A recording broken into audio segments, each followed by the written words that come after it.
In this lecture, we will review the developing self in early childhood, self-esteem, and regulating emotions.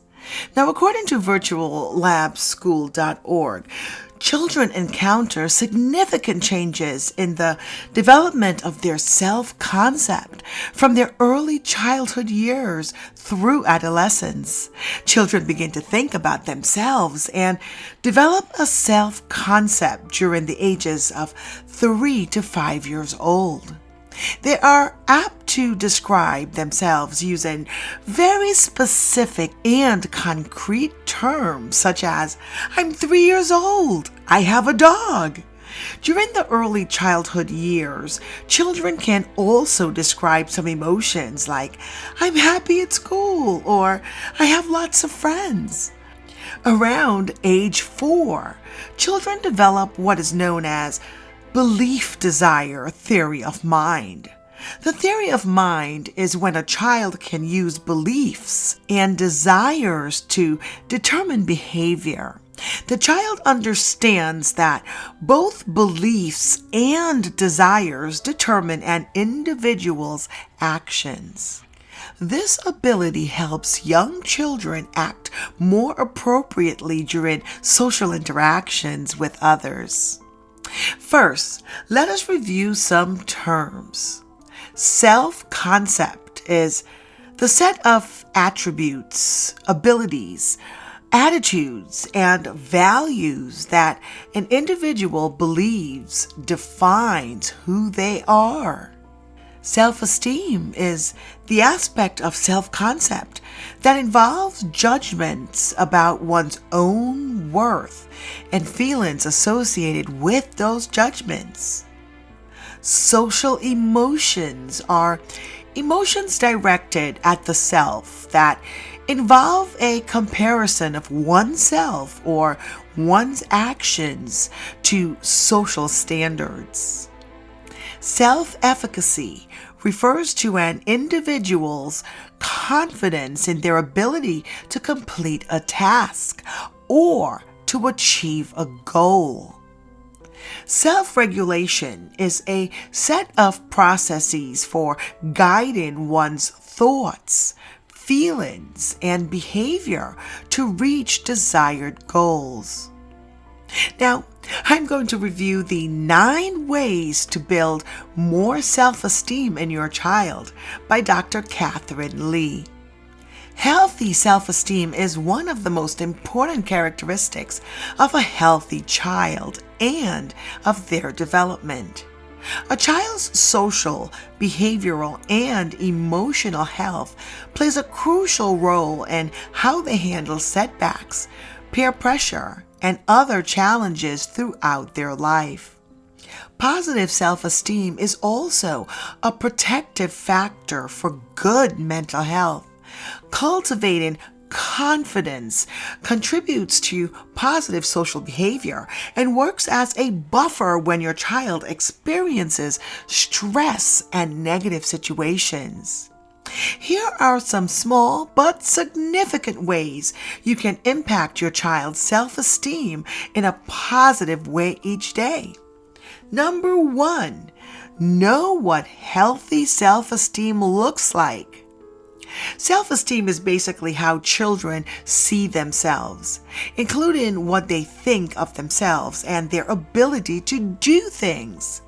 It's shaped by how much they feel loved and how much support and encouragement or criticism they receive from important people in their life, like their parents and teachers.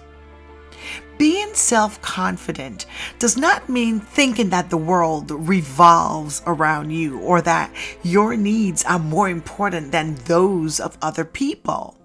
Likewise, healthy self-esteem is not arrogance, it is not narcissism, and it is not entitlement. Balance out your child's self-esteem with other important values such as having empathy, or being kind, having good manners, being charitable, and having a sense of gratitude. Number 2, show unconditional love every day. Knowing how much you love them gives your children a sense of security and belonging that is crucial to their view of themselves. Your unconditional love lays the groundwork for all the healthy and strong relationships they will form later in their lives. So hug your kids when you say goodbye, snuggle together and read a book, and express your love every single day. As your kids grow, this foundation of love will help them as they continue to build their own social circles, make friends, and form bonds with teammates. Number 3, play together and have fun. When you play with your child, it shows them you like spending time with them and you value their company. Just having fun with your child offers numerous benefits for both of you. Not only do kids develop confidence in their ability to be an interesting and entertaining person who can form social and solid bonds, but studies have shown that a child's odds of being happy increases and their risk of depression and anxiety decreases when they engage in healthy play. Number 4, give your child responsibilities and chores.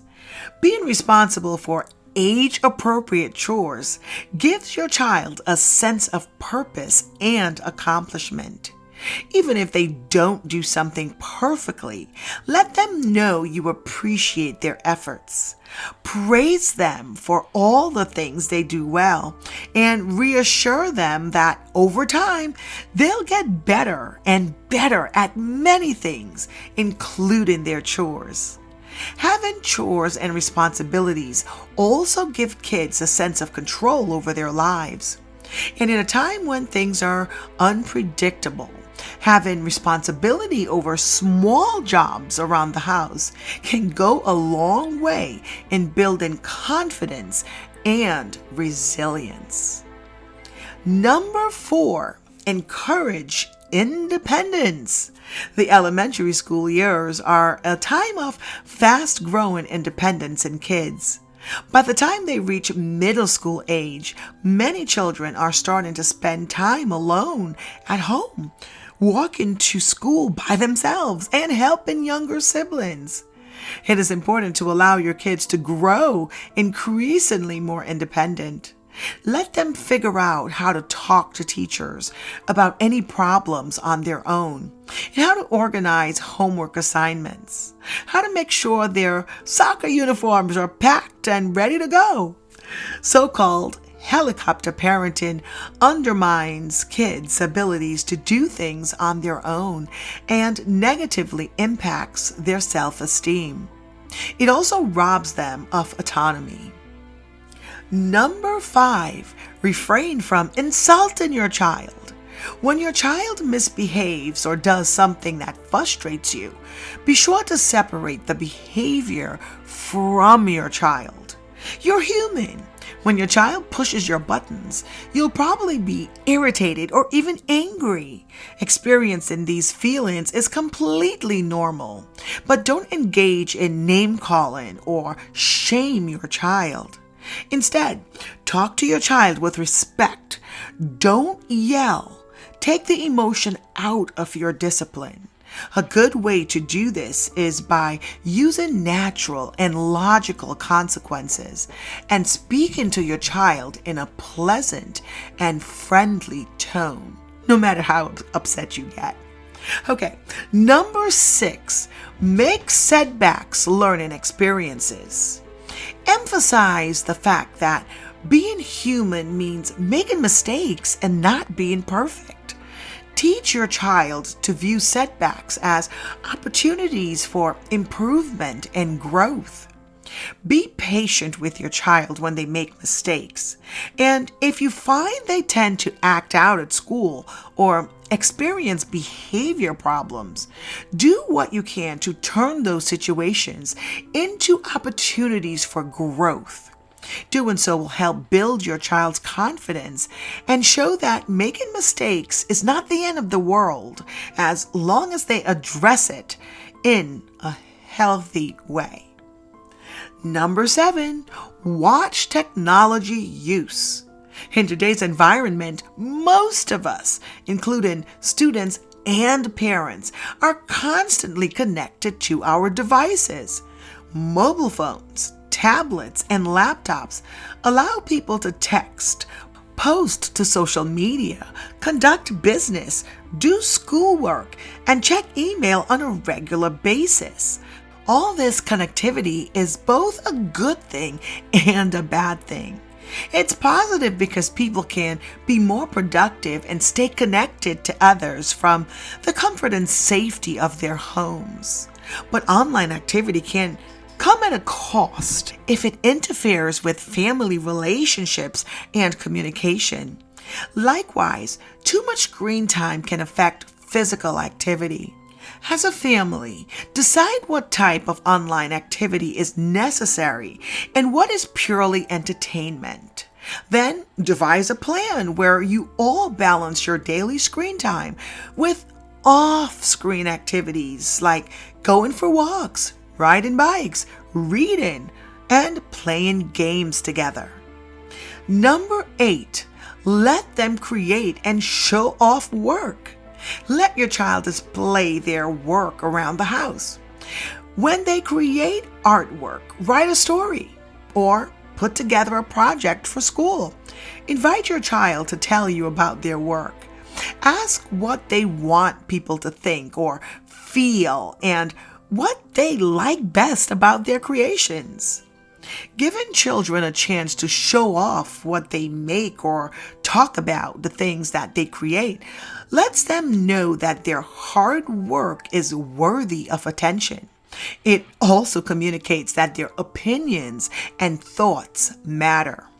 Even if your child is primarily doing all their work at home rather than in school, encourage them to display their work around the house.